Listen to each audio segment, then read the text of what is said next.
Yo, people, welcome back to Benchviews Sports TV podcast. Thank you for the continued support on all the other videos. Like, subscribe, and comment.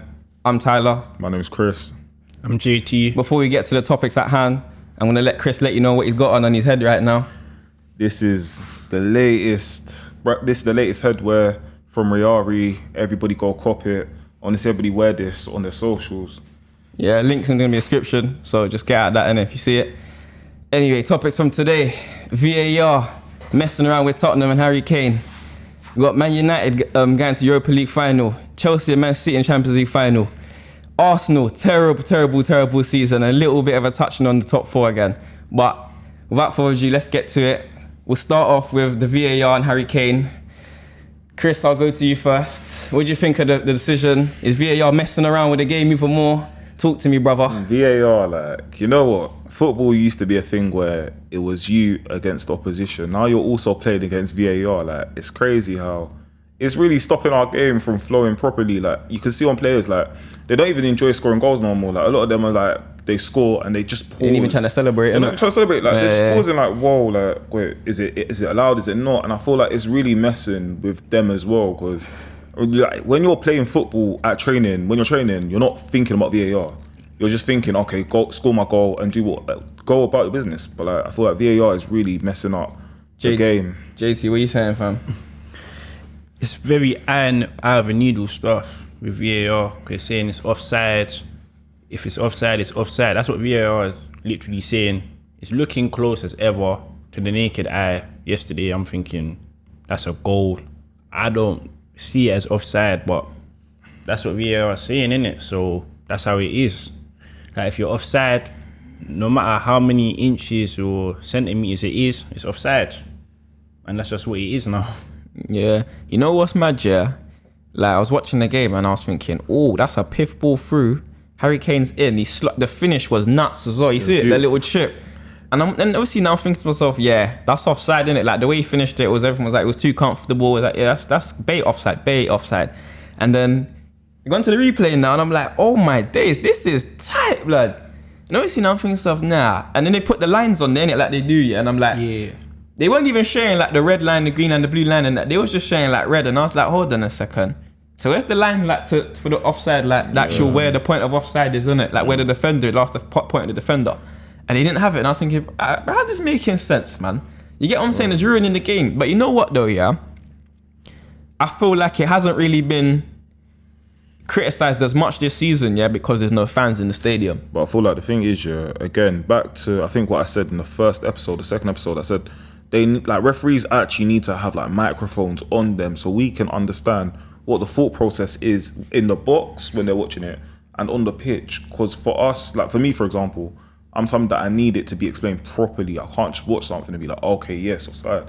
I need the referee to tell me why he's giving it as an offside or why they're giving it as an offside from the box. Because the thing is, it's all well and good them replaying it, doing it second by second, but it would be so much more easier for a lot of fans if they could hear, okay, we're giving him the offside because his elbow was sticking out and it wasn't onside with the defender. It would be so much more easier rather than us having to do guesswork and then watching it bit frame by frame. I'd prefer it if they just had a microphone. JayT, what I'm touching on though, yeah, about the not being criticised as much because the fans aren't in the stadiums, yeah. You think my statement is true or false though? Because I feel like when the fans in the stadiums, yeah, the season before, so last season, when VAR was just being introduced and whatnot, everyone was going mad. It was taking them ages to make decisions, things like that, yeah. But now you're seeing it's just the players that can criticise the decisions that's going on the field and obviously the coaching and whatnot. So they ain't got a whole 80,000, you know what I'm saying, fans in there, 70, 60,000 fans in there. You get what I'm saying, going mad as well, they're free. So obviously, do you feel like that has an impact on the decisions that the referees are making, the people that are controlling VAR are making? What? So fans being in the stadium? Yeah, you reckon that's gonna have an influence? Yeah. I think it's a bit hard to say. Because there's a lot of pressure on referees as it is. I feel like this season though, referees have been moving a bit more freely because they don't have the pressure of being booed by the fans, being jeered when they eventually do something that the home support want, etc. So I feel like that plays its part. But in yesterday's case, Tottenham were the away team, So I think it still would have been given as offside, like if fans were there or not, because they were the away team. Alright, that's fair. That's fair. Obviously, Tottenham losing yesterday as well. That's done them no favors, innit? In terms of getting the grips on of top 4 place by the end of the season. Obviously, Leeds are doing their thing. They're doing their thing. I can't lie, but obviously, let's switch up onto more of the top 4 teams. Of course, it's West Ham. Boy, you know they lost to Everton today. Chelsea won yesterday against Man City. Liverpool won yesterday against Southampton. And Leicester lost against Newcastle. And as I said, Leicester are slowly slipping away. West Ham slowly slipping away. See these teams here, yeah? They're not used to this, innit? They're not used to this here, this business end of the season. So they're just gonna fall out. I told you this already. Chelsea are doing their thing. Don't know how they got away with that win yesterday. Aguero's penalty was terrible. Grab, man. But Chelsea, they done their thing yesterday, obviously winning their game against City, innit? Yeah, and looks like they're gonna get a firm grip of the top 4 now. I think Leicester are gonna keep dropping out. But obviously, what's your prediction still? You still sticking with your predictions from before? You know what? Yeah, West Ham. They're bottling it now. They're tanking a little. They're starting to slip away. I mean, hey, they're moving like Arsenal at the moment, personally, from my personal I don't know how you bring Arsenal into this when we're not even in the top 4 battle. I feel like it's just annoying. Like West Ham, like I really had high hopes for West Ham, but it's like at this point of the season, you don't need to play pretty football. Everything should just be smash and grab, especially if you know that you're not used to this kind of like pressure. Everything should be a smash and grab win. You will do whatever you've got to do. And that's what you saw last season with like likes of United. That's what you saw with the likes of Villa. You know, Villa's a great example of a smash and grab towards the end of the season. They didn't get relegated though. They almost, sure, they were in the relegation battle. Over the line. But they went over the line. That's what I'm trying to say. Like it wasn't pretty football. It was smash and grab, and that was it. And they kept it clean. And that's what I feel like teams that are trying to break into the top 4 should just try and do. Like forget about trying to do all this tiki-taka stuff. Smash and grab. Try and get as many goals as you can with as much as you can. Just like smash and grab it, really. I got a question for you, JT. Yeah. If West Ham don't make Champions League, yeah, does Jesse Lingard sign there on the permanent? Yes, because they'll be in the Europa League if they're not in Champions League, and they'll still be the centerpiece of West Ham, and it's a good season to build on. Even if they miss out, you're in the top 8 of the table. I don't see them falling out of that, regardless of their form in recent weeks. So he'll probably be trusted by the idea of joining a team that's on the come up.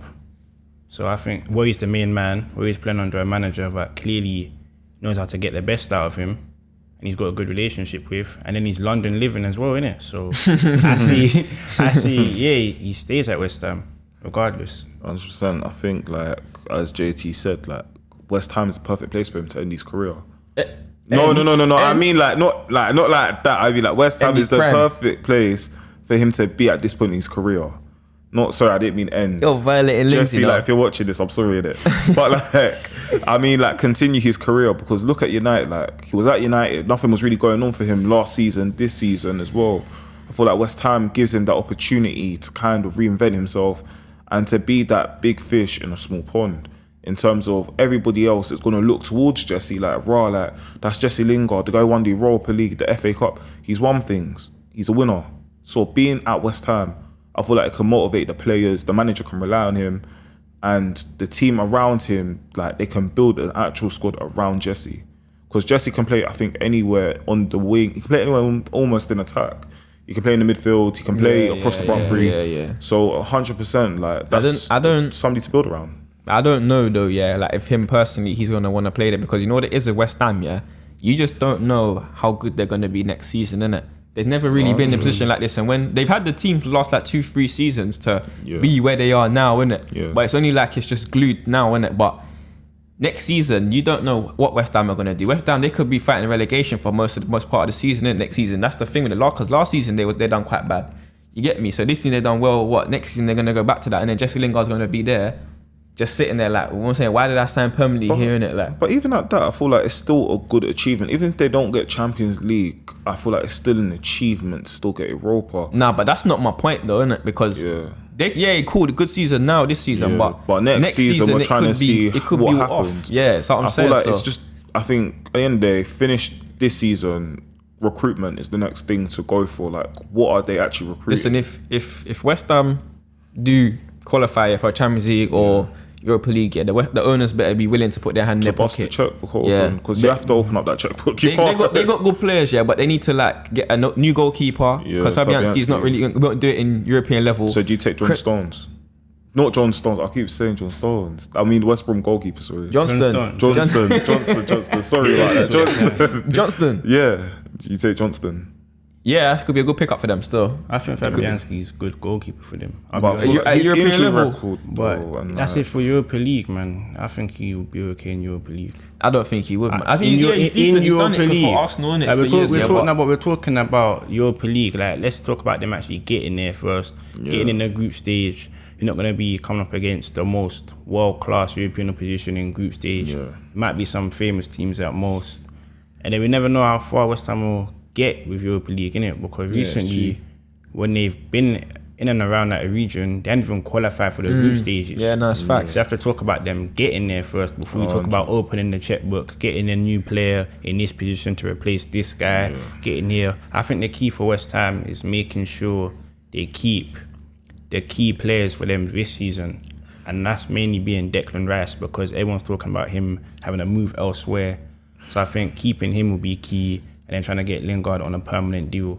But even if they don't get Lingard on a permanent deal, they've still got players. Yeah, they still got players in attacking positions. Like Ben Rama has been phenomenal the other day. So yeah, I feel like regardless of what happens this season, it's been a good season for them to build up upon. All right, quick question to both of you then, quick. What result, do you reckon was the most important in terms of the top 4 race this weekend? I think simply it had to be like Leicester losing. Willock again. Oh my God. You know what? Yeah. People ain't gonna start listening to me. They ain't gonna listen to me. You know what? Yeah. What I'm gonna come here. Willock? Don't worry, we'll get onto that. I'm gonna come here. I'm gonna sit down and I'm gonna say this openly. Yeah. I apologize to JayT because you know what? He's been going he's been banging on about Willock, innit? He's been banging on about Willock, saying how good Willock was. I'm thinking Willock's gonna jump off by the second game. Like, he's not scoring consistently, but 100. Like, since that Tottenham game, I think was it Tottenham? Since he's been at Newcastle. Okay. We're gonna say since he's been at Newcastle, but since he's I would say the Tottenham game, he's been going at it, and it's like I hope that hopefully because he's been at Newcastle, he's been going at it. Building on what he was doing for Arsenal in the Europa League campaign, he's now at Newcastle performing, getting chances that he should have got at Arsenal. But do you think there's still space for him at Arsenal though? When I see El Neni and Sabao in my midfield, there is. He's young. We'll get into that later on. Yeah. He's young. So what are you saying? What was the most important fixture then for you then? I think Leicester losing 4-2. Both you guys think Leicester, Leicester, 100%. Getting Willocked. They never recovered from that. But apart from the actual result, why innit? Why are you saying that that's the most important? Because now we're thinking Chelsea can go on and get third. Liverpool have a game in hand and they can close the gap. And then Leicester losing. The thing is, with Leicester losing that game, a game you'd expect them to win, is kind of bad for them because they still got to play United, Chelsea, and Tottenham. But Tottenham are bottle job, so they'll probably win. But you still got to play them 3 teams. So that's one of their more favourable games with the remaining games that they have. So that's why I think it's such an influential result in the top 4 race. The thing is, like, with them losing, how do you go on to go play at Man United when you saw what Man United did to Villa today? I was going to play a Chelsea that's gearing up for a final. Like, I don't think there's any space for them to actually win. I feel like now it's got to be draws. Like, they've got to draw or they got to pray that they just got to do what you said before, which is what you said before about getting over the line. They just need to smash and grab and get over the line. All right, cool. So predictions then. What are we saying then? As of this weekend, what are we saying then for the top 4? Leicester gonna just have to. Leicester, I don't see Leicester like just getting third. I think they end up losing it. He just wants us to say Liverpool. Yes. He wants us to say Liverpool, Your defenders are shaky. Yeah, we had a clean sheet yesterday. Thiago on the goal. Look at it. Listen, hey. I'm gonna be real. They start talking Spanish on the thing I now. don't even paying attention to Liverpool. You know, like that, like they're slightly irrelevant at the moment still. Whatever, man. We're gonna play you, man, during the weekend and mash you up anyway. Predictions, Leicester drop out. I think Leicester drop out for me. I feel like everybody else, Leicester drop out, Chelsea come in. And then who else then? Who's the So fourth what? team? Chelsea coming third. Yeah, I think got Chelsea's come third. So who gets fourth then? Yeah. Come on, man, just say it. I feel like, you know what? Just say I it, feel man. like Leicester could still like. Yeah, Leicester get fourth. You man are both chatting rubbish right now. You're both chatting rubbish. You just don't want to say it. You just Okay, don't but want to say eventually it. you lose to You don't United want though. to But say it, eventually you bro. lose to United. What happens then? We're not gonna lose. You're gonna lose. We're not bro. gonna You're lose, gonna though. We're not gonna lose. Your predictions. Chelsea third, Liverpool fourth. Clean cut. Chelsea and Leicester in it. I wanted West Ham and Chelsea, but I don't see West Ham doing it. They got You know a what? mountain Yeah, to climb. I thought me, So and I you, feel I thought like- me and you were cool. I thought we were boys like that still. But yeah. you know what it is. Since you wanna Okay. try and not do my team like that, then You know what? we're gonna Okay, get cool. on Liverpool fans always got that on the Liverpool agenda. Like, If Liverpool actually beat United and win their game in hand, and then Leicester have a bad result, then I'll come here next week and say, yeah, Liverpool could do it. I'ma hold you But to as that. of right now, they still got a game in hand rather than points in the board. Yeah. You'd rather have points on the board Than than a game a in game in hand right now. we got at this opportunity. point. We got opportunity. but if you draw, like, it's a bit of a doozy. So- Whatever, yeah, man. what But we anyway, going into next? we're gonna get into your team now, innit? My Your team. Arsenal. So obviously, we'll start with you, obviously. But so, what are you saying for this season? Out of the Europa League now, sitting 10th in the table. I think you man are winning right now, though. You're right, yeah. So you're going up in the table now. Does that matter? at this point? So what are we saying for Arteta? Does he stay? Do you keep him? Do you invest into the team? Does Kroenke finally put some money back into the club? Let me just speak on Go Arsenal. on, innit? You just don't need to talk. phrase the Go on, question any just way go on, possible. go on. Right. So with Arsenal, before recent weeks, I try to say I want to get behind Arteta. I tried, yeah. But the other day it was Chelsea versus Real Madrid, innit? Chelsea battered Real Madrid, got into a Champions League final. This was before the Europa League fiasco with Villarreal. I had my wake-up call. My wake-up call was Chelsea are now in the Champions League final. I can't have Chelsea win another Champions League. They are in the Champions League final after sacking their manager who scored 200 goals for them as a player, who was a legendary player, goes down as an all-time great for them. They sacked him. And now look what they're doing. And then we got Arteta. He wasn't a great player. He was a good player. Okay player. Part of the ban era as well. But we'll get to that. So I'm thinking, look what Chelsea have done. They sacked their manager. And they got a new manager. And look where he's taken them. Tottenham, who we banter being a smaller club in North London, they're moving like a bigger club than us. They sack their manager, Jose Mourinho, even though they're above us. That's true. So I'm thinking, right, cool. This is before the Europa League now. I'm thinking we need to sack Arteta because Chelsea and Man City are now both in Champions League finals. I'm thinking, how are Chelsea in the Champions League final? Another all-English affair, like Champions League final. Like, we only playing them in the Europa League final a couple of seasons ago. They've gone on to Champions League final. Where are we? Trying to get into a Europa League final. No progression at all. So I don't see us progressing under Arteta. I'm asking myself, could he do what Tuchel's done? Like, okay, Tuchel has better players. No one ever argued about the class of Chelsea players, etc. But I'm thinking, we will never get there under Arteta, no matter how much money we give him. Like, that's my personal opinion on it. So now we play against Villarreal. Before the game, I'm like, I wanted him to go with Martinelli in the starting lineup. I'm thinking we play a lot better with him. He was man of the match against Newcastle. But I see Martinelli on the bench. I see Bellerin playing. After one good game at Newcastle, I see Bellerin playing. This guy was on Ray Nephews in the first half, man. This guy gave the ball away. Every single time, the ball went on the right side of the pitch. Bellerin lost the ball. So we're playing, we're lethargic, no urgency. We're moving like, I don't know, like at one point, we looked like we were going to score our own goal at one point. Cause I don't know I can't remember who was it, hit a 60-yard back pass. Or I don't know, not 60 yards in it, but we were moving shaky, nervous as ever. We kept playing out from the back, trying to build up. It weren't working.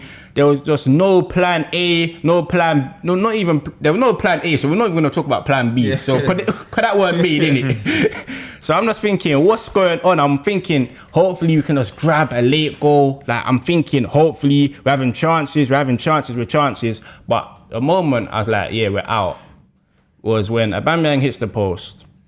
And next minute, I see him being taken off. I was like, yeah, Arteta, he needs to go.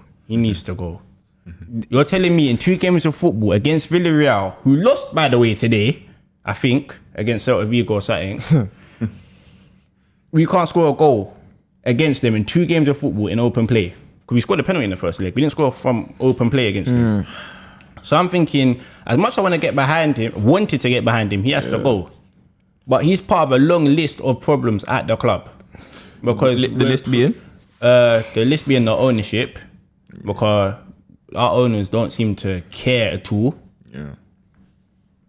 Players getting loaned out that could actually do better than players we currently have, like Maitland-Niles, like Willock, like Saliba, like Guendouzi. So I'm thinking these guys could actually all do a job at the club right now. Then the issue of the goalkeeper situation, like it was quite controversial to get rid of Martinez and go with Leno, and Leno has had a very bad year. The issue of right back, because that boy, I don't even want to get started on Hector Bellerin in it. So yeah, the issue of right back. So we have so many issues at the club, and then Arteta doesn't help himself because he does things that just has everyone thinking, there's no way he just did that. Like the whole Willian thing. You praise Reece Nelson when you first come to the job. Like obviously I'm not saying Reece Nelson's the finished article yet, he's gonna come bang and score 20 goals, etc. But you praise Reece Nelson, a youngster who's come in, he's Arsenal through and through. You praise him, then in the same summer you go get Willian. It makes no sense. Reece Nelson has played 70 minutes today. Today against West Brom, a dead rubber game. Reece Nelson ain't in the match day squad. So I'm thinking, you know what I'm saying? Balogun the other week signs a new contract. Okay, he played for the under 23s and they're in the relegation battle, but he's not in any match day squads. He just does. I tell you, I don't even have to. It just gets me so mad when I think about it because he does things, yeah.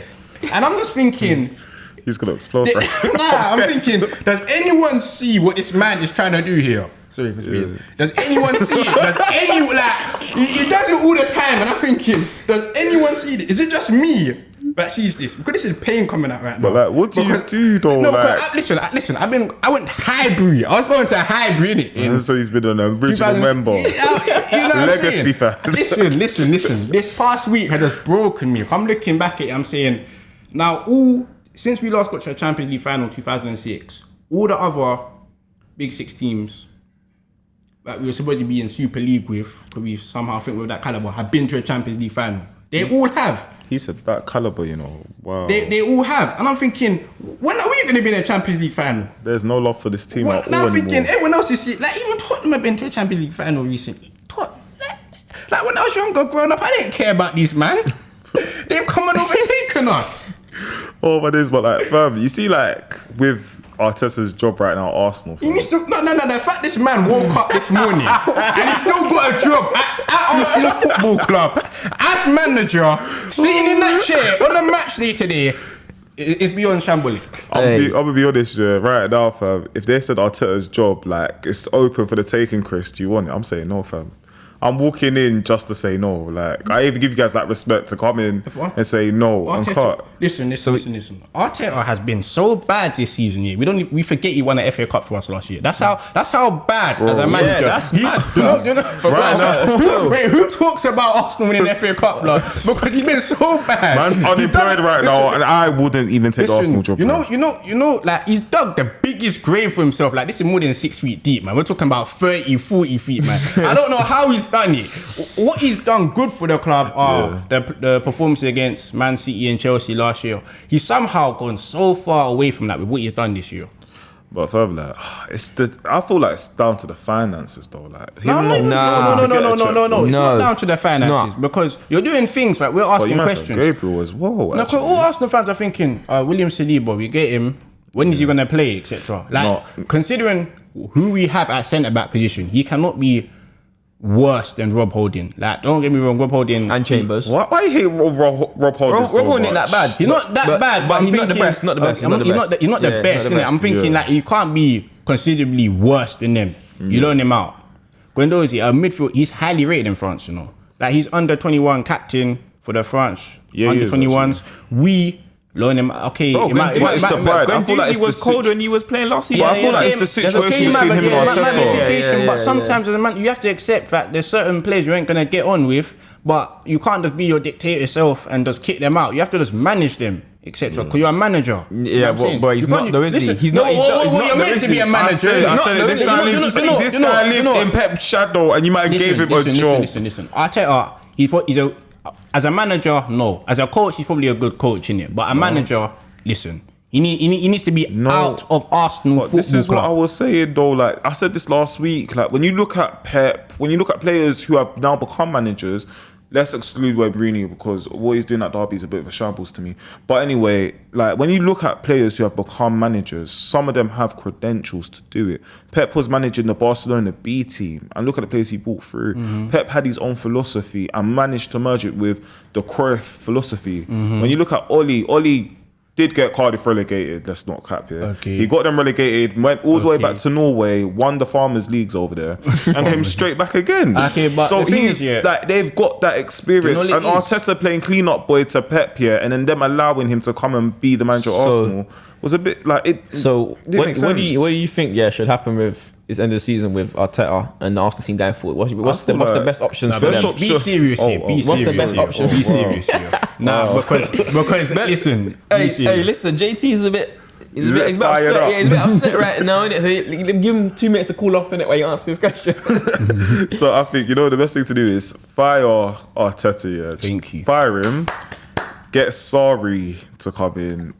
What? Wait, why are you looking I at me didn't like say that? anything, can you? Just carry on. Like Sarri to come in, and you know what? Yeah, at least bare minimum of your team, like of Kroenke, just like Kroenke, if you're listening to this, please just open the checkbook, please. They're suffering over here. My friend JayT right now on the group chat, he's so upset. Every he's time they suffering. play, I don't he's even open the group heartbroken. chat. I don't even open the group chat. I'm pretty sure this guy's got one more heartbreak left before he just leaves football together. There's no more. One more heartbreak. Oh, he's I'm finished. done. I'm done. You see Arsenal Like- playing today against West Brom. Yeah, but The thing is, yeah, like, and I promote the could've- youth actually. Listen, I could have watched that game if I wanted to. I'm like that. You know what? Nah, I'm not watching it. But- That's what it's done. I'm genuinely Okay, missing but- Arsenal games. But the thing is, yeah, one, Sooner or like, if you later, guys I win won't the even Premier know League when next Arsenal season, play. all this Yeesh. heartbreak, all this like anguish you got here, it all goes away. Alright, cool. Listen. We ain't winning no Premier League next season. No. He's not even I got a don't, wait, hold. on your appointment, on you recommending Sarri for the job, yeah, I don't doubt him as a manager, Yeah. but it's this whole ex-Chelsea thing at my club now. It's annoying me. It's like we Mourinho managed had Czech, we have Willian now, we have David Luiz. Now we're gonna get old Chelsea managers. The only old Chelsea he won manager, Europa listen, the League. only old Chelsea manager that I would want is Conte. That's it. Oh, he's never- he's never won it. I would He fly just to win the league. Italy right now and listen. I'll bring him. He just won the league, or he just won the Yes, he league just out won the in Italy. league, yeah, Like, he won the league. I know, but he's like the only former Chelsea manager right now that I'd want. So what you said then? So No one likes having problems at Italy, the owners. Oh, he's that's having- true. yeah, but that's Conte. He's just fiery, innit? He's fiery. Yeah, But what? and you'll come light up our boardroom and so what? they'll You, conquer so what? them So what and- you saying? How long until the Arteta out banners start coming up and outside the Emirates? Listen. The way this team is playing, I ain't even got the energy to be standing out the Emirates with a banner on. That's how bad it is, man. You think I'm wasting the time out of my day and going all the way to Hey, the listen. That's how bad it is. Let's spare you the heartache right now, yeah, and let's listen. move on to Man United, innit? Chris's team. Yeah, laugh it out. You see me. Second in the Premier League Only right now. guy in this room besides the producer that's happy. I'm happy. You get me? Second. No, listen to Wait. me. Listen to me. Oh, God, this My guy team wants is to doing bits. When you need a superhero, you look at Cavani. My future captain, Rashford, feeding the kids, scoring goals, and winning the Europa League. What's your captain doing? Sorry, what's your captain doing besides being a loser? Listen. Have you seen my captain's trim? Yeah, it's Like, nuts. have you seen Yeah, the it's nuts. hairstyle, fam? That's mad captain, fam. Your captain couldn't even dress properly for an award show. Listen, Looked like he was auditioning for a Nollywood film. What's your captain doing? what do you mean? What's your captain doing? He's injured, bro. What, That's Henderson? what I thought. I'm fit. Wait, You see what I'm saying? wait. What's he on? Henderson, you can't cast Jordan Henderson. Why can I not? What? I'm sorry, Maguire's defending this team on and off the pitch. Wait, what? Wait. Listen. Hold on. my team. Maguire should be in jail right now. Hold on. Allegedly. Hold on. Look, listen. Man United second in the Premier League right now. Of course, going to the final Europa League as well. We're going all the way. They're looking like they're gonna win it. I predict them to win it. They're gonna win it. Yeah. Ole. He's at So the wheel. what you saying? Oli just took the wheel and He didn't even take the wheel. He took the whole car. He even scrapped it for parts because he's that good. So what do you think? What do you think's been a determining factor to such a successful season for Man United? In all this season? honesty, I said it in a group a couple weeks ago. Man United don't do well in winning positions. We just don't, for whatever reason, we can't seem to hold a lead whenever we score first. It always takes us going down. We just always have to go down to come back up. And United, with attacking, like we're one of the best teams, I believe, in Europe when it comes to attack, because we're second in the league for the most goals. Wait, why are you looking over there, bro? In Europe. Bro, I'm saying, where's your team? Where's your team? Sorry. No. I want to hear you. Where's your team? No. Hold on. With what you just said about in Europe, I think he's referring to the fact that the amount of goals they score, the amount of goals, and how dangerous man, they are going forward, because they are hard to defend when they're in transition. You're telling me right now, you think with your game in hand against us that your team can hold the likes of Rashford? I'm not saying that. I'm not comparing it to my team. Greenwood. No, he's not comparing. Listen, he's not comparing it to his team. He's saying what you said about in Europe. Yeah, bro. The amount of goals you can't refer to the best attacking force in Europe when you're in the Europa League. Listen, but at least we're gonna win something at the end of the season. Who do you say is like, okay, there's better attacking sides in Europe, but they're up there. You know what? Yeah, we are. But in honesty, I would say top 4 at least. I'll give us top 4 in Europe. JT, in Europe. Who do you think's been the man this season for Man United though? Who's been their guy that's took them over the line? Bruno, man. Bruno. This man, listen, when we talk about Bruno Fernandes, you have to talk about the way this guy is a leader of men. He galvanizes the troops. He rallies the troops. He gets the troops over the line. When Aston Villa scored today, I was like, yeah, Bruno's going to see this. He's going to motivate like he does. Yeah. He's going to influence like he so often does. He's going to score a penalty like he so often does. I'll leave it. I'm not even so this penalty. But I knew, yeah, Man United, they're adrenaline FC to their fans. Like the group chat. This is a thing every week, yeah. Every single week. The group chat, yeah. Now, this group chat I'm in. So, United will be playing type thing away from home in the Premier League. Yeah. They'll go down on Saturday. So, everyone starts, like all the City fans, Chelsea fans, Arsenal fans start trolling, United losing. The United fans, like, yeah, it's only the first half, etc. But the comeback kings, bro. And then the second half, United will probably get a goal, equaliser. Then they'll get another one. And then they'll probably get another one. And another one. And then the group chat comes active. We're all eating our words, thinking, they done it again. It's hard to stop this kind of squad. And I feel like United are only on the up and up from here. The thing is, what's been so good for them is their away record. Because away from home, United are just... I think you hadn't lost in 2 years away, actually. Now, away from home, they're different. I feel like the biggest problem United... Wait, why are you looking at me like that? Wait, You haven't lost in 24. Yeah, 24 away games. That's not 2 years like you're saying anyway. That's what I'm saying. Listen.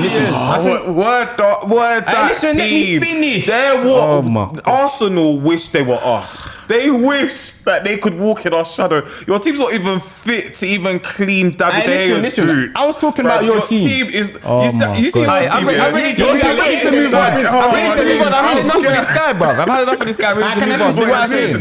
Can I finish with what I'm saying? Like, I feel like with United, they've had a good season from net, and they've made the most out of getting knocked out in the Champions League to come and get to a Europa League Final, which is still a big achievement.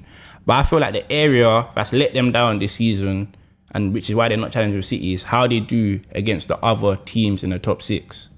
I think that's the one. Like, overall, their record against other top 6 opposition this season has been the difference, because they've lost the least amount of games in the league. they've lost only 4 games, and 3 of them were in like by November when they lost like to Palace, Tottenham, and Arsenal. Like by then, so I feel like going forwards, what needs to improve is their record against their nearest rivals, because they've had a lot of draws and failed to score in a lot of those games. So that's the one area that we can look at United season and be like, they need to improve here. And whether that's by getting new personnel, like different centre backs, 100%, and the style of centre play. midfielder, but that's one thing. Like going forwards, I look at with United saying they need to work on or improve on if they want to challenge the likes of Man City for the title. Wait. I got a question for you, quick, yeah. Because you just said style of play, innit? Yeah. Do you think, that Oli even has a style of play, or does he just let his players just play in it? Like, because you got talent on your team, and then manage winning games. It's not really the tactics and the style of play that are winning games. It's just the players. I don't want to say that. personnel. I don't want to say that Oli hasn't got a style of play. Oli's found a way to get the best out of what he's got in terms of when you look at what he inherited. Not even what he inherited from Mourinho. You've got an unhappy Lukaku who's looking like he's set to leave anyway, or wasn't performing. Let him go. We didn't bring in another number 9. We trusted that Martial was going to be that guy for us. Marcus Rashford has been playing with an injury to his shoulder for the last 2 years. Yeah. When you look at, we've had no right winger, and before Bruno, I remember Bruno wasn't in 2019, and then Come half through the season, though. Yeah, he came halfway through the season last season. Yeah. So right now, I would say that Oli's he's more of an attacking kind of manager, and we press very well.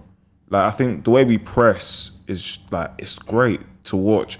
And I feel like we're kind of press resistant, I would say. Because I feel like when you watch the City game, again, when we played them at the Etihad, I think we did well against City. Because City, we know what they're like when they're pressing. They don't waste time when they're pressing. And I feel like teams that press us, I feel like they forget that we've got the players like James who can just go on the counter-attack. Players like Bruno that can start the counter-attack. Right. Players like Cavani that can carry on. But I would say, again, back to style of play, playing up from the back is not our strong suit at all. I think Maguire, I get nervy sometimes when he's playing up from the back because it's like, just pass the ball to somebody. Anybody but Fred on the pitch. Pass the ball to anybody but Fred. Don't even look at Fred. Just pass it to somebody who's not Fred. Because I feel like with Fred, I don't trust him. I don't trust Maguire either on the ball. Just a quick one, before, sorry to cut you up, before we move on, to the next topic. Paul Pogba, his situation this summer. Keep him. No, but as a fan and whatnot, obviously there's also JayT in it, Do you keep him or do you let him go?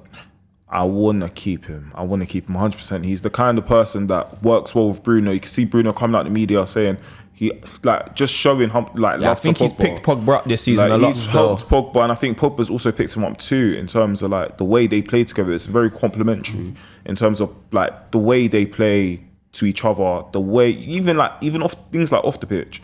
Like when players have that kind of connection, it can only be good for the team. And I feel like if you take Pogba out of the team, I feel like all that creativity falls on Bruno. And not get me wrong, Bruno can handle it, but for how long can he go without the world-class talent like Pogba beside him? So what are you saying, JayT? Yeah, United have to do what they can to keep Pogba. Because if they get rid of Pogba, that's 1 step forward and 2 steps back after the season they've had. You need to keep your best players going forwards. Yeah. And maybe add to that, not subtract to that, then try to add twice as many things to that. So they need to get Pogba signed, because right now Pogba is looking motivated. He looks like he wants to be there. So they need to take advantage of that situation and sign him. Yeah, true. Okay. Moving on to the other half of Manchester City, Chelsea, All English Champions League Final. Just firstly, before we talk about the actual game and the seasons, just a quick predictions. Who you got winning? I thought it's got to be City. Who you got winning? But I hate Chelsea fans at the moment. I've got personal beef with them, innit? But I have to go with Chelsea. Alright, cool. Okay, so Man City this season, obviously they won the league, won the Carabao Cup. They could win the Champions League, could be a treble. What are we saying for them? Has Pep just mastered it now? Is it his time to win the Champions League? He ain't won this since Barcelona 2010, Yeah, Barcelona, Wembley. So what are you saying? It hurts till today. You know what? Yeah. He's saying Messi in it, header on that. Scored twice in that game. I'm Not in sorry. 2018. That was the first one, isn't it? Sure. No, I feel Yeah, against Man United. The first one against Man United, he scored the header. Yeah, that's the header when Ronaldo was still there, but Ronaldo had left by 2010. Yeah. So I feel like Pep, I feel like he's just somebody who, you know what, no matter what you do, this man has a tactic for the squad. Like, he's got something for everybody. Like, the way he plays, like those inverted wing backs or those inverted like fullbacks, the way they play, I feel like it's hard to really get a hold of them, because when like they can only add when they're pushing into the pitch and helping the midfielders. I think it was Rodrigo. They were showing how like when Rodrigo when he goes into like the pitch, like when he goes into the midfield, like he's an extra man. So it's easier. Rodrigo. Rodri. So Rodri. The holding midfielder. Wait, you mean Cancelo as a fullback? Yeah, I think you mean Cancelo. Cancelo. I'm sorry, I'm getting a bit started today. Cancelo. Sorry guys, I'm having a debate East today. But like when you see those fullbacks push into the midfield, that's an extra man right there. And it's like Pep's always finding new ways to just add to the team's attack. And the way they played, the style they played, like the tiki-takas, the little passes. Because look at Shevchenko's ball, like against who they played against PSG. Like that ball was amazing. Like the weight of the ball, and I think it was Mahrez's run that got it. You know what though? Yeah, what you're saying about Pep, innit? Yeah. Last season they didn't have a great season, innit? And this season, yeah, they've adapted more to the league. Like in terms of, 'cause you know what it is? Yeah, last season it was as if teams had figured them out and he was losing games like to teams that he shouldn't be losing to and stuff like that, yeah? So I feel like, see what he's brought in, that new tactic that he's introduced, yeah, just shows how good of a manager he is. When their fullbacks will come and sit into the midfield now, when they got the ball, and it just, as I said, it just creates like, it looks as if they've got extra players on the pitch. Yeah. You get me? So, but you're saying about that though, but Chelsea have beat them twice now this season. The thing is, so the reason why I'm going with Chelsea is because like I'm a boxing fan, innit? And in boxing we talk about, it's not like how good a boxer is, it's more about styles, and styles make fights. And in a one-off game here, Chelsea's style will be hard for Man City, because Man City's strengths this season has been playing with a false nine type thing. And I feel the way Chelsea play and how they are defensively with the three centre-backs, you need a vocal point. You need someone who can actually put pressure on them centre-backs. You can't be playing a false nine against Chelsea. That's how I feel like. Because we saw it in the FA Cup semi-final, it didn't work. And then the strikers Man City got, no disrespect to Aguero, but I feel like he's not what he once was, innit? He's not in his prime, innit? And then Gabriel Jesus, I don't think he'll have the success against Chelsea's back three. So I feel like, that being said, and Chelsea's defending style, I feel like Man City will struggle to break Chelsea down. The thing is, the only concern I got about Chelsea is if they can go and score on the other end, because their finish the other day against Real Madrid was atrocious overall. Like they really could have embarrassed Real Madrid. Yeah, but what about like, you see with Mahrez, if you put Mahrez in that false nine position, I feel like if you put him there and you kind of slot Jesus out to that position, I feel like it kind of works. It won't work. It won't work. One Mahrez and Jesus have hardly played together this season, yeah, and two, Mahrez is a right winger, innit? They need to let De Bruyne sit in that role and play off De Bruyne, innit? Let him go out wide and do what he needs to get through, cut them gaps. But we've seen, like in the FA Cup semi-final, like, I'm gonna keep going back to that, how Man City struggled because they had no vocal point in the centre. And then Chelsea do have the ability to overwork Man City in the middle of the park, because Kante has been coming in with two big, massive performances against Real Madrid. Like, we've never doubted the quality of Kante.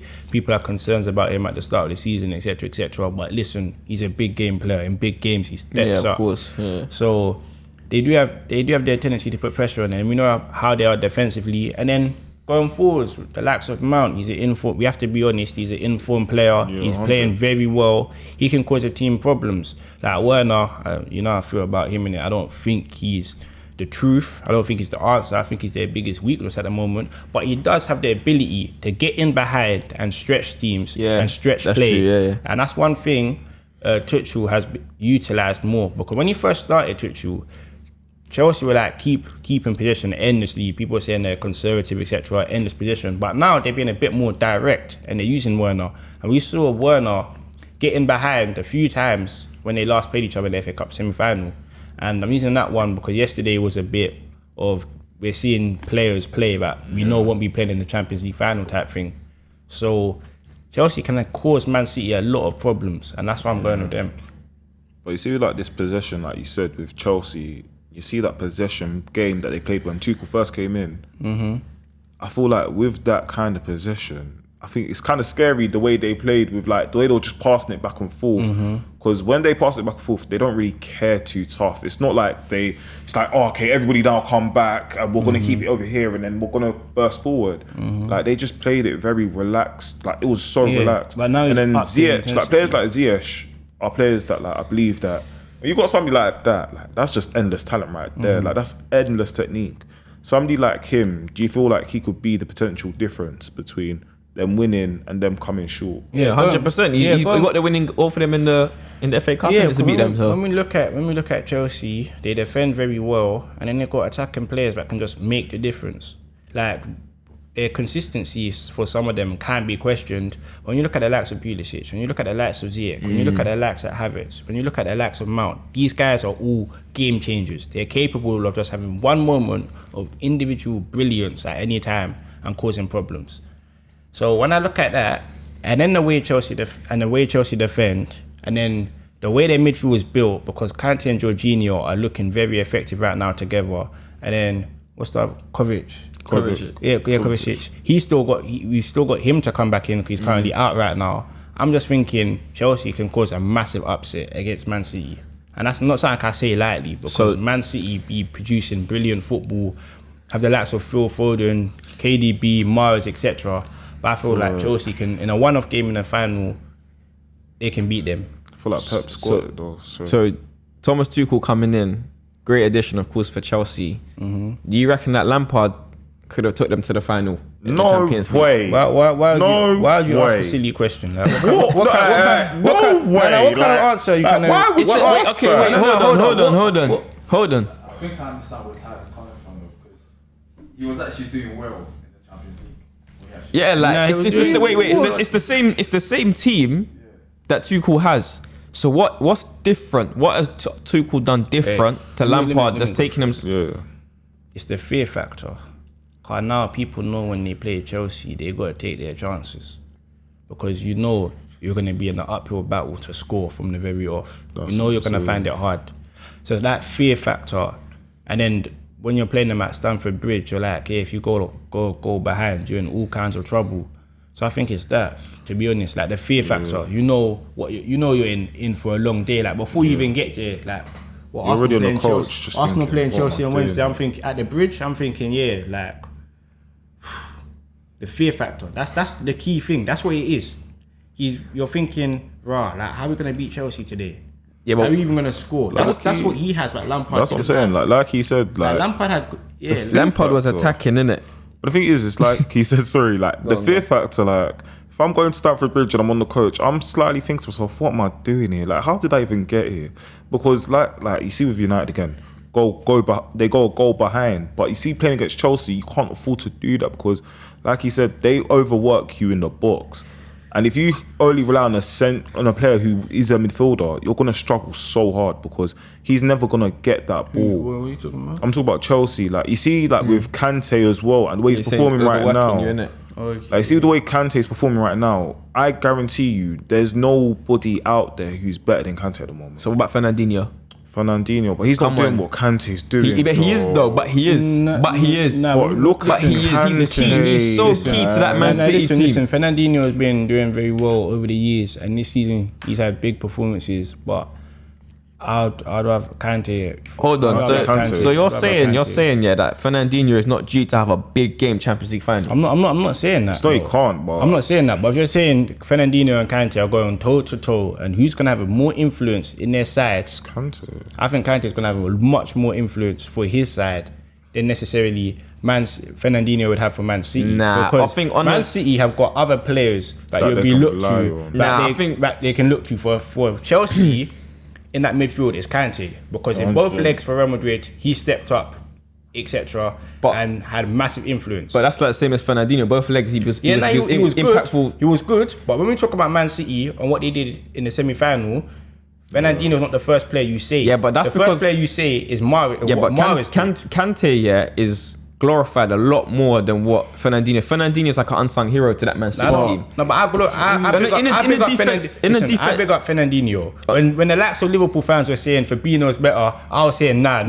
It's Fernandinho all the way. So you know what I'm saying? I give my props to Fernandinho, but I feel like Kante will have more influence on the Champions League final than Fernandinho. I feel like, sorry, bro. I feel like on a defensive aspect, the game of impact, in that Champions League final, it's going to be Thiago Silva that's going to have the biggest impact on Chelsea's team. But you're talking about the midfielders between them two.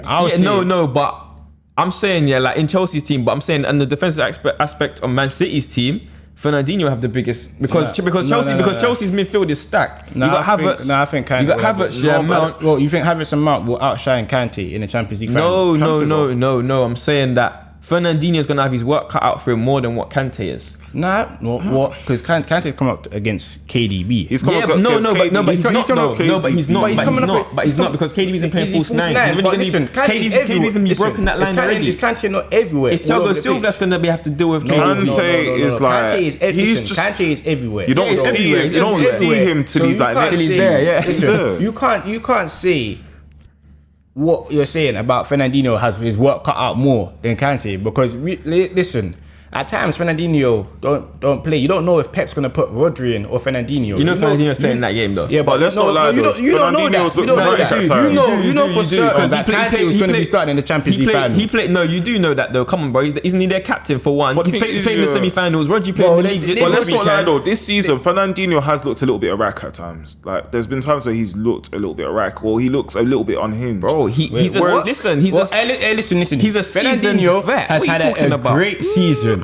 I can't remember the last time he had a bad game, so I don't know what you're saying about. Bro, that's a season. I don't know. Did you not watch that Champions League semi-final against PSG? My man should have been sent off, but you see, because the veteran experience there, he didn't even get booked. Watch, I guarantee he's gonna do one of those technical fouls, and still. Oh no, we know about seeing their technical fouls in transition. Like, Chelsea are gonna feel the weight of it. You think the likes of Mount are gonna be able to dribble freely on the counter attack? Like Kante, from start to finish, this guy doesn't stop. Kante's like relentless. He's relentless.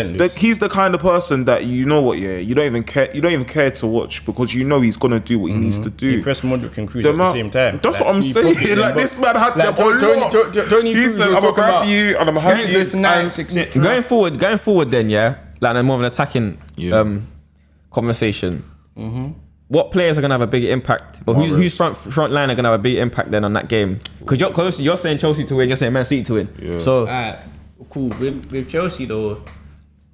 With their front line, with Chelsea, it's more of a defensive thing, innit?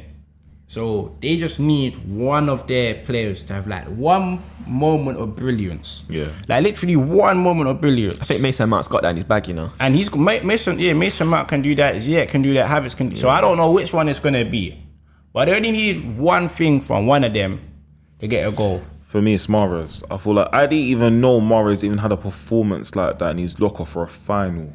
Like Mahrez, semi-final. For a semi-final, like the way Mahrez played, that's somebody who, you know what, he's not world class, but he's somebody that can do the job. Like he's definitely up there. Yeah. For example, I think it was the second goal where the ball came to him.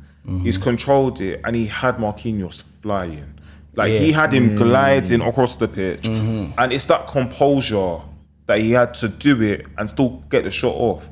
And imagine he does that in the final. Imagine he has Thiago Silva going back all the way to France. That's not happening, bro. And then he's just got that composure. Like, listen, the front line of Chelsea, though, they just need to be clinical, as we've seen against Real Madrid. Because we're not doubting the front line of Chelsea, and they can cause Man City a lot of problems. Like I know it's everything. Hold on. Are we gonna forget for Foden? Hold on. Listen, Man City's defense is serious, innit? Cancelo, Diaz, Stones, Shevchenko, like it's serious, innit? But I feel like there will be a time, and you could have the same argument with Chelsea time. There will be a time where Chelsea will have an opportunity, and because they defend so well, etc., I feel like that could be the difference in it. Because they're built on defending the game. They're not going to beat themselves. They're going to make you work hard to beat them. Yeah. I feel like Man City could get caught out because Man City will be the team that's taking the game to Chelsea, and they'll be like, wow, Chelsea could just land one knockout punch. I said this like during the week. I said like City's biggest opposition, I think, is themselves. At times. In terms of the way, in fact, the FA Cup semi-final, when they played that high line, I think the first goal should have just been an indicator that, listen, we need to drop back a little and start from there instead of staying at the same position. The thing is, when you're playing the high line with the Christian, you're playing the high line, innit? Yeah. At any given time, like Chelsea could just get, like Chelsea got through in it, Yeah. and then it's like once it's already happened, the damage has been done. That's when you're like, oh, we'll drop back, innit? Yeah. But until the damage has been done, you're not gonna drop back when you're playing a high line. But the thing Yeah. is, like there'll be warning signs, but you'll have your Let me- confidence in yourself. Let me put a question, a last question to you lot before we wrap this up. Yeah.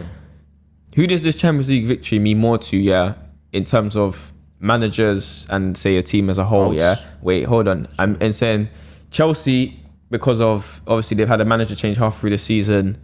They've had to change a lot of things up. You know what I'm saying they've worked their way back up the Premier League table, then Champions League final. They could win a big Champions League if they win it. Or Pep and Man City. Pep obviously hasn't won a Champions League since 2010. It's the one thing that basically he's scrutinised about because he hasn't won it in so long and he's so dominant in the league in it throughout a 38 game season or whatever. So JT first, who would you say? No, is more to- it's 100% Man City. That's the only right answer for this question. Because a lot of people going about, I don't think it's got any irrelevance, but a lot of people going about the amount of money Pep has spent.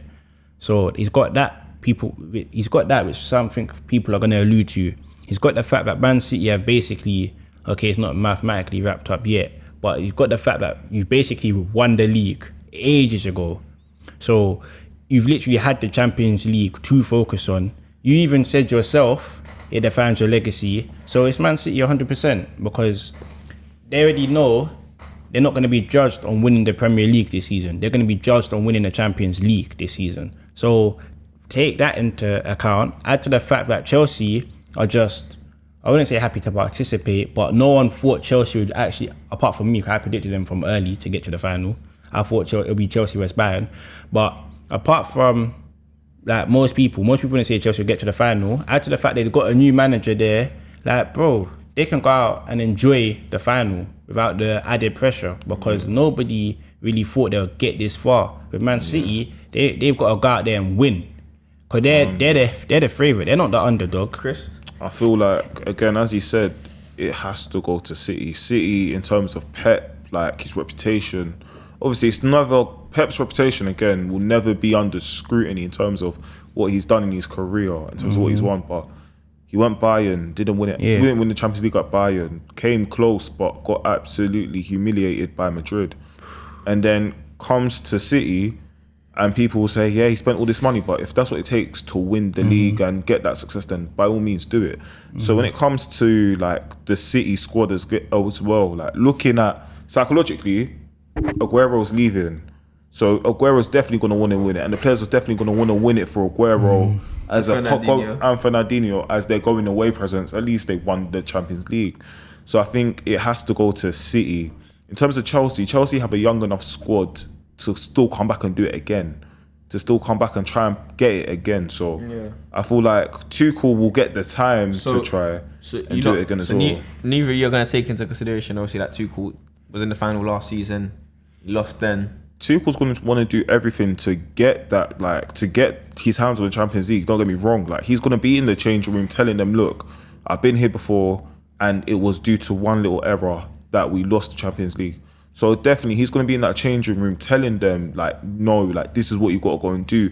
And he's going to be, I won't say unhinged, but he's going to be really uptight with them about this. Like, look. We'll say maybe put too much pressure on them. It's possible because remember, these guys are young. I don't think, besides the Europa, they haven't really won anything else. Besides Not this squad anyway. Not this squad. That's what I'm saying. Not this squad. So he's gonna be on them. Yeah, like with Chelsea, they're not thinking about is it the end of the line type thing. I'm not saying Man City are thinking end of the line type But thing. a lot But of the players they're are thinking old. it's the But start of Man something. City want it more. No, they're thinking it's the start of something. Like this is the man's been here half season. He ain't even brought in his own players. He ain't even taking them for a pre-season, Yeah. etc. It's testament. Alright, so in him. Yeah. go on. To wrap it up quickly, just prediction again, just to remind me. Man City, Chelsea. Yeah, Chelsea. I don't even want to say Chelsea? but yeah. City. I'm gonna go with Chelsea. That's the end of the video, guys. Thanks for watching. Remember to like, comment, subscribe.